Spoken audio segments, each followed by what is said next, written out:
Estamos en el Evangelio de Marcos, estamos revisando ahora el capítulo 3 y vamos a avanzar en tres pasajes de este capítulo maravilloso.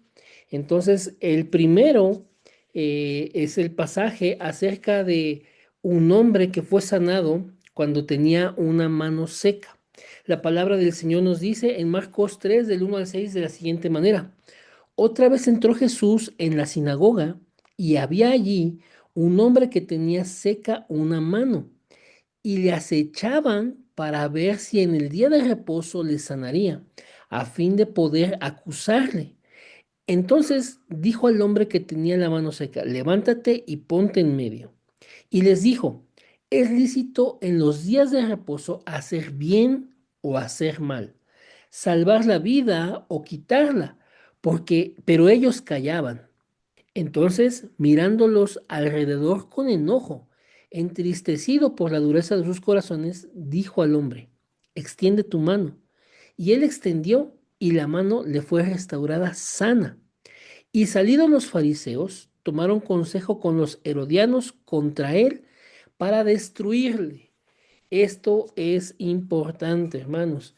Podemos ver en este pasaje que una vez más Jesús sana a una persona en el día de reposo, pero esto en lugar de traer fe, en lugar de traer arrepentimiento, en lugar de acercar a las personas a Dios, ¿qué había en el corazón de ellos? Enojo, rechazo, ira, tanto que facciones opositoras, porque los fariseos eran un grupo religioso, que estaba en contraposición con los herodianos, que era un grupo político.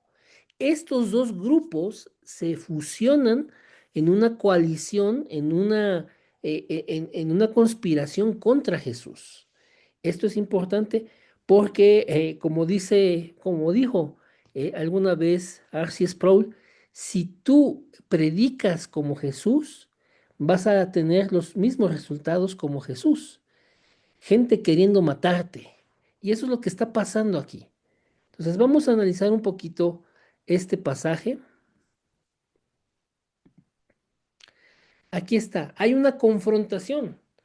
Ellos eh, presentaron a este hombre. Y ellos querían saber si Jesús lo iba a sanar en el día de reposo. Solo buscaban la ocasión de acusarlo, de que quebrantaba el día de reposo. Sin embargo, aún en las leyes de los fariseos, la mano seca, que pudiera ser derivada de una enfermedad, de un accidente, era lícito tratarla en el día de reposo, pero ellos estaban buscando la ocasión de poder acusar a Jesús. Pero Jesús entonces lleva la cuestión de algo legal, lo que es lícito, a algo moral. ¿Está bien, dice Jesús? ¿Estará bien hacer el bien? ¿Estará hacer bien? O sea, hacer algo a favor de la vida o por el contrario, quitarla. Entonces, cuando Jesús ve la respuesta, y la respuesta fue un silencio, cuando ellos callaban, los miró con enojo. Hay una indignación de parte de Dios ante esta injusticia, porque el hombre está quebrantando el mandamiento de Dios, porque ellos están ignorando que Dios busca traer reposo a las almas de las personas. Pero ellos en su religión se han enfrascado en solamente una cuestión legalista. Entonces el Señor se enoja ante esta injusticia porque está quebrantando el espíritu original de ese mandamiento. Entonces Jesús se entristece y trae al hombre que estaba en medio, lo sana y sale del lugar. Pero también cuando estos hombres salieron, se confabularon para destruirle. Prefirieron buscar matarle porque lo que ellos estaban teniendo en su corazón era más amor por la religión que amor por Dios. Entonces la predicación de Jesús era tan ofensiva, tan confrontativa para los religiosos que se inclinaron por matarlo en lugar de entender la palabra. Entonces voy a regresar al texto. como dice ahí, que Jesús les dijo, ¿es lícito en los días de reposo hacer bien o hacer mal? Salvar la vida o quitarla. Pero ellos callaban. El corazón de Dios es tendiente a la misericordia. El corazón de Dios quiere salvar. El corazón de Dios quiere restituir al hombre. El corazón de Dios busca reconciliar al hombre para que vuelva a casa. Ese es el evangelio. Pero la religión que hace es: tú por tus obras estarás bien con Dios. Tú por lo que hagas vas a ganarte el favor de Dios. Por eso Jesús elevó la conversación, elevó la cuestión de lo que era lícito a la cuestión moral. Por eso Jesús dijo, a ver, díganme ustedes, ¿será lícito hacer el bien o hacer el mal? ¿Será lícito salvar la vida o quitarla? Pero ellos callaron, porque en sus corazones ya estaban determinados a no escuchar la palabra. Esto es grave, porque ante la resistencia que le oponen a Jesús, solamente pueden ver que Dios hace el milagro en el día de reposo, que el Señor trae la sanidad para este hombre con una mano seca, y eso genera en sus corazones un rechazo mayor. Esto es extraordinario, pero esto es real. Hay personas que viendo la obra de Dios en su corazón, todavía determinan un rechazo mayor, algo aún más extremo. Ellos buscaron el consejo para destruirlo. Y como les decía, aunque fariseos y herodianos se contraponían, ellos se confabularon para buscar matar a Jesús. ¿Hasta aquí vamos bien?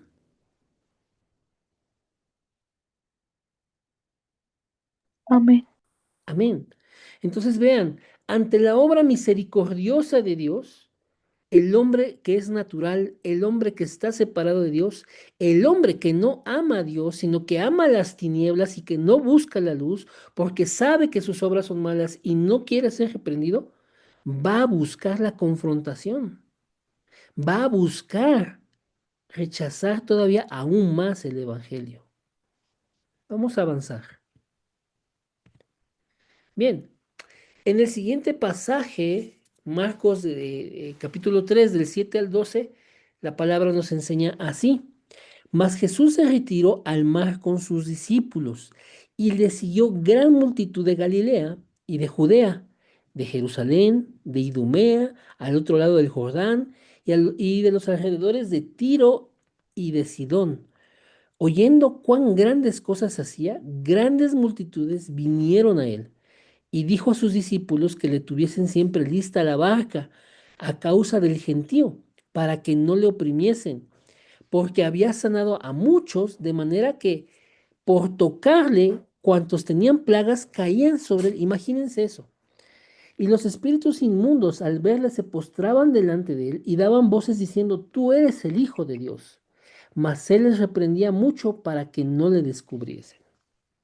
Tanta era la fama de Jesús por la obra libertadora, por la obra de bien que estaba haciendo en el pueblo, que las multitudes ya se agolpaban, lo oprimían, tanto que prefería mejor subirse a una barca y desde el agua ahí en el mar de Galilea estar enseñando a la multitud que estaba en la playa, porque muchos querían ser sanados.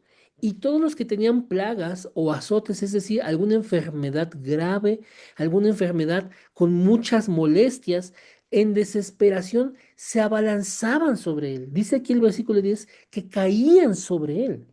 Imagínense esa escena. Jesús rodeado de gente, apretado por la gente y todos queriendo tocarlo, todos queriendo caer sobre él para que fueran sanados. Esto es importante porque vemos aquí la necesidad del hombre. Aquí no hay otra cosa más que un corazón que está desesperado por una respuesta para su vida. Esto conformaba grandes multitudes, muchas personas viniendo con diferentes necesidades, muchas personas buscando una respuesta para sus vidas. Muchas personas con un hambre, con una sed, porque vivían de maneras totalmente insatisfactorias. Vivían en el vacío, vivían sin rumbo. De hecho, el Evangelio en otra ocasión dice que Jesús al ver las multitudes tuvo compasión de ellas porque eran como ovejas sin pastor.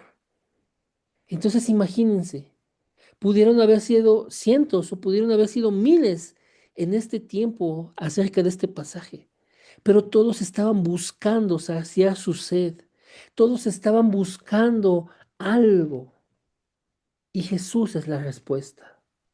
Y aquí muestra su poder, muestra su autoridad, porque querían escucharle, querían ser sanados y querían ser libertados. Aún los espíritus inmundos, como dice el versículo 11, al verle, se postraban delante de él. O sea, muchas de estas personas que vinieron a Jesús en la multitud, muchos estaban endemoniados. Pero los espíritus, cuando veían a Jesús, cuando se acercaban a Jesús las personas, entonces daban voces, daban alaridos, declarando algo que es cierto. Tú eres el Hijo de Dios. Sin embargo, Jesús siempre reprendió a los espíritus inmundos para que el testimonio de que Él es el Hijo de Dios no fuera por boca de los espíritus inmundos, sino que las obras y la palabra que él hablaba fueran el testimonio para que el pueblo creyese que él era el Mesías. ¿Hasta aquí vamos bien?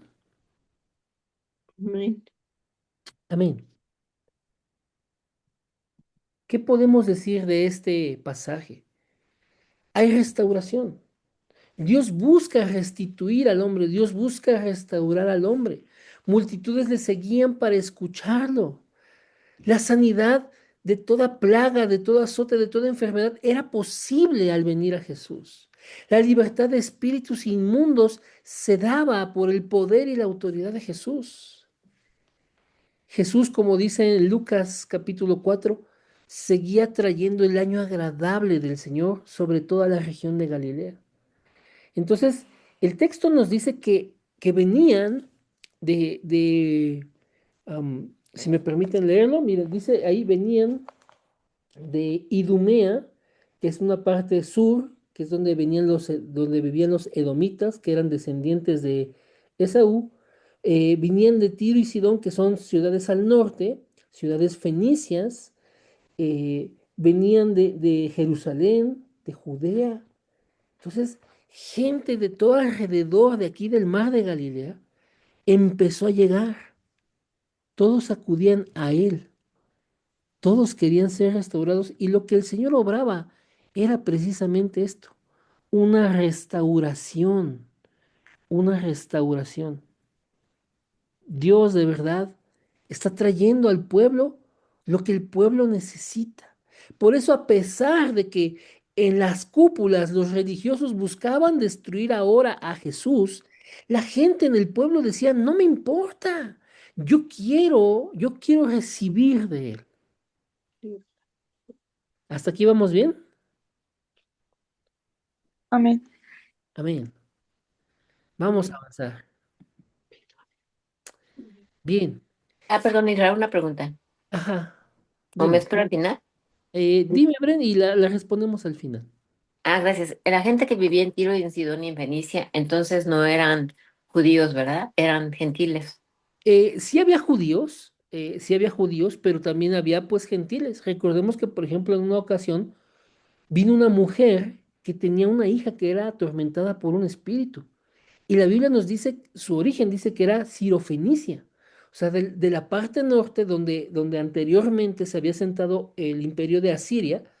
Este, y ahora esta región de Tiro y Sidón, que era Fenicia, bueno, nos habla entonces del trasfondo cultural de la mujer, Sirofenicia.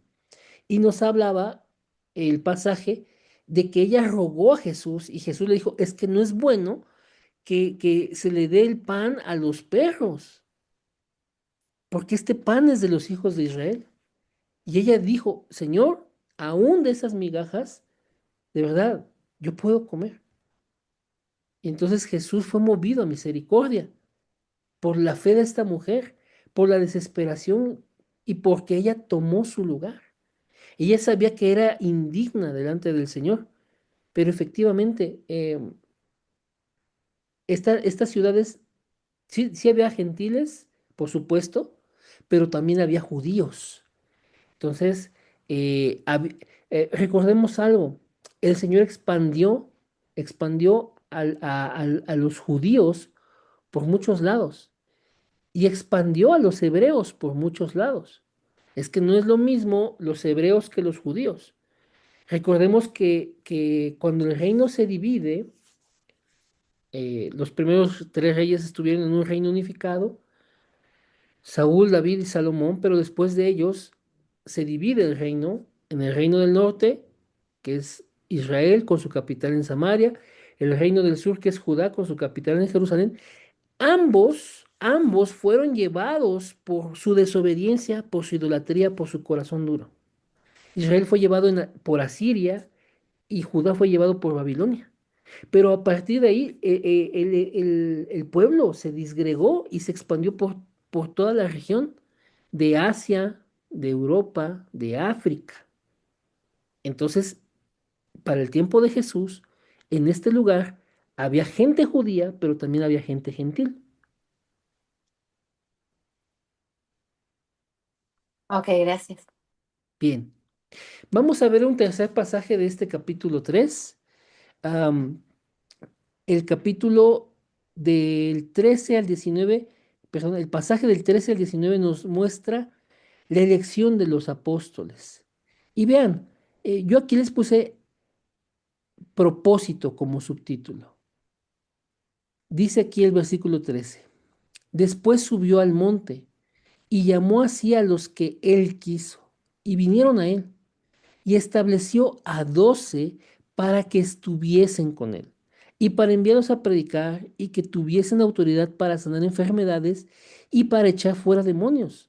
Simón, a quien puso por sobrenombre Pedro, Jacobo, hijo de Zebedeo, y a Juan, hermano de Jacobo, a quienes apellidó Boanerges, esto es, hijos del trueno. Esto es muy posiblemente por su intensidad de carácter, que eran tal vez personas muy intensas, con un carácter muy elevado, muy fuerte.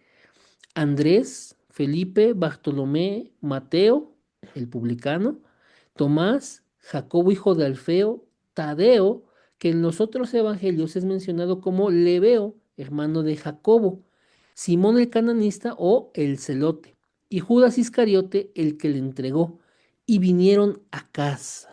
Ok, este pasaje es muy relevante porque aquí nos dice cuál es el propósito. Dice que cuando él llamó a los que él quiso y vinieron a él, pero dice que estableció a 12. Él llamó a los que quiso y los estableció. Vean cuál es el propósito, para que estuviesen con él. ¿Y para qué más? Para enviarlos a predicar y que tuviesen autoridad para sanar enfermedades y echar fuera demonios. ¿Ok? Avancemos en la explicación de este pasaje. Lo que Jesús está haciendo al elegir a estos hombres es que Él está, Él está poniendo el fundamento. Jesús nos va a mostrar el futuro de la historia de la redención. Jesús, con la elección de estos 12 hombres, el número 12 no es fortuito, no es así una casualidad, una coincidencia.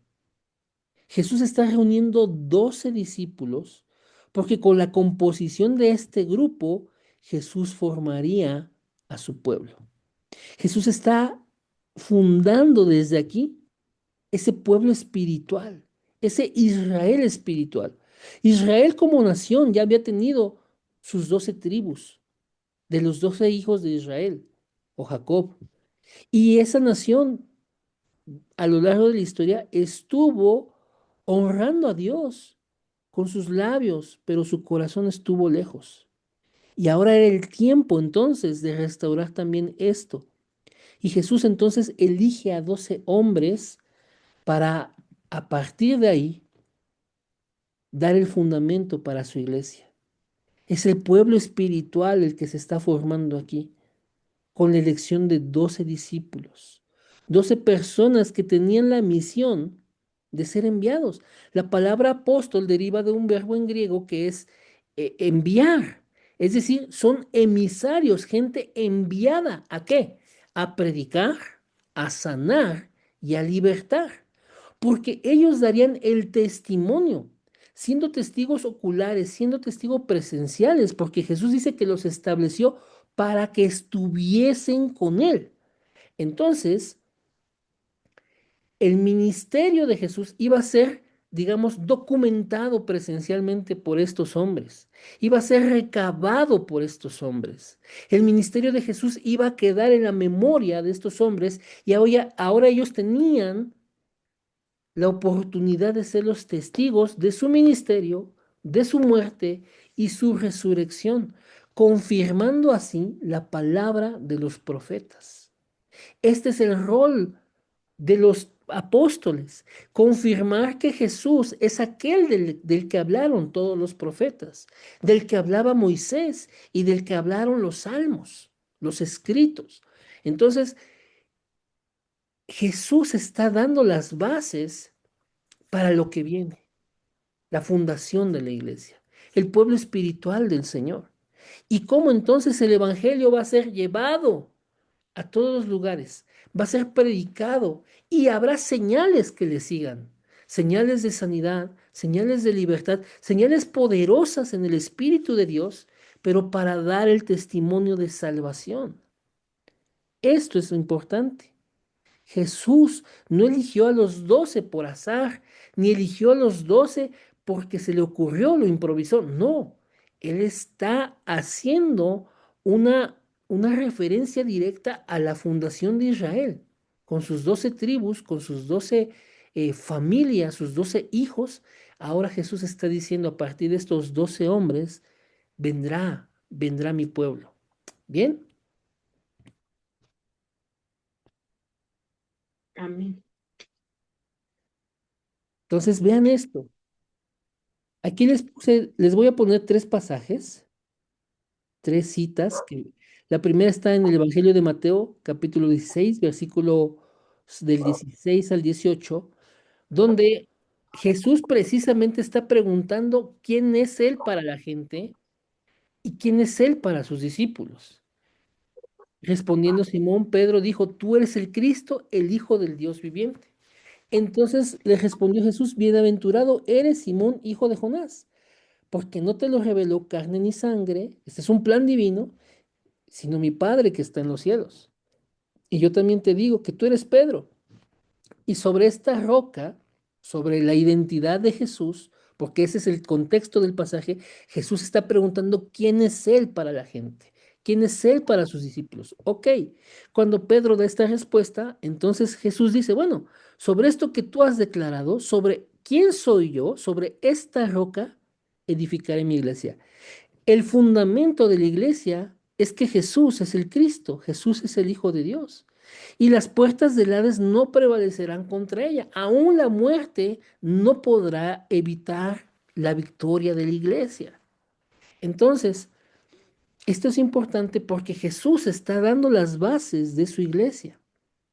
Efesios 2 versículos 20 al 22 dice, edificaos sobre el fundamento de los apóstoles y profetas. La enseñanza de Pablo a la iglesia de Éfeso es esta. Ustedes edifíquense sobre el fundamento de los apóstoles y profetas, siendo la principal piedra del ángulo Jesucristo mismo, en quien todo el edificio, toda la iglesia, todo el cuerpo del Señor, todo este pueblo espiritual bien coordinado, va creciendo para ser un templo santo en el Señor. Recordemos esto. El Señor había puesto en un principio el jardín del Edén. Cuando el hombre rompe el pacto, ese jardín, bueno, ya dejó de ser el lugar de comunión. El hombre quedó fuera del jardín, de hecho. Dios lo expulsó. Pero después el Señor está buscando lugares de comunión, lugares donde restituir al hombre, lugares donde el hombre y el Señor habiten juntos. Y se muestra a Moisés en una zarza, y se muestra a diferentes hombres y hay un altar y se muestra así a lo largo de la historia. Y después entonces el Señor trae un tabernáculo, un lugar de reunión, un lugar de comunión, un lugar donde el Señor habite. Y después del tabernáculo viene el templo. Y cuando el Señor pasa el primer templo y es destruido, el segundo templo y es destruido, y después Ezequiel tiene una gran visión donde la gloria de Dios abandona el templo y después llega a posar en otro templo. Ese templo es Jesús. Entonces, el templo al cual acude este nuevo pueblo, la iglesia, no es un templo hecho con manos humanas, no es un templo hecho físicamente, es un templo espiritual y es el Señor. Y somos llamados entonces como iglesia a vivir en Cristo, que Él es el templo. Dice ahí el versículo 22, en quien vosotros también sois juntamente edificados para morada de Dios en el Espíritu. Ahí está la comunión, ahí está la habitación de Dios con nosotros, en el Espíritu. ¿Vamos bien hasta aquí? Amén. Amén. Y bien, no hay otro nombre. El apóstol Pedro confesó esto al Sanedrín cuando lo estaban interrogando, cuando los tomaron porque al predicar, al exponer el nombre de Jesús, ocurrió un milagro en el templo. Pedro les dijo esto. Este Jesús es la piedra reprobada por vosotros los edificadores, la cual ha venido a ser cabeza del ángulo. Y en ningún otro hay salvación, porque no hay otro nombre bajo el cielo dado a los hombres en que podamos ser salvos. Aquí se estaba cumpliendo lo que Jesús inició al elegir a estos hombres. Ellos estaban ya dando el testimonio acerca de Jesús, acerca del Cristo. Bien, entonces, hasta aquí la palabra de hoy.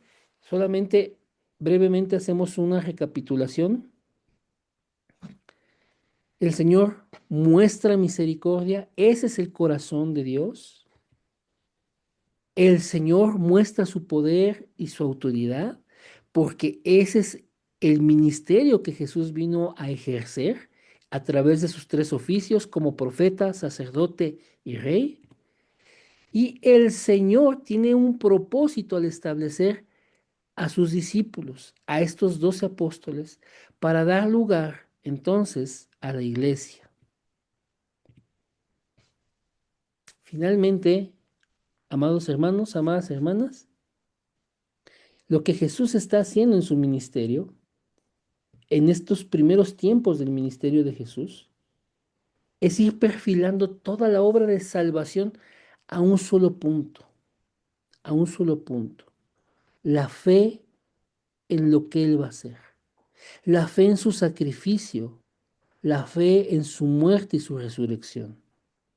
Eso es lo que a nosotros nos da salvación. La salvación viene a nosotros por gracia, es un regalo de Dios. Pero venimos a ella a través de poner toda nuestra confianza en lo que Jesús hizo por nosotros. Nosotros no lo podemos ganar, no la podemos merecer, no hay mérito, no hay obra que nosotros pudiéramos realizar que nos la diera. Pero como es una salvación dada por gracia, nosotros al poner nuestra fe, nuestra confianza en ese sacrificio que Jesús hizo, entonces Dios nos lo cuenta por justicia. Y entonces somos aprobados a los ojos de Dios y entonces esa salvación toma lugar en nosotros. Hasta aquí la palabra, mis hermanos. Espero que sea un mensaje de bendición.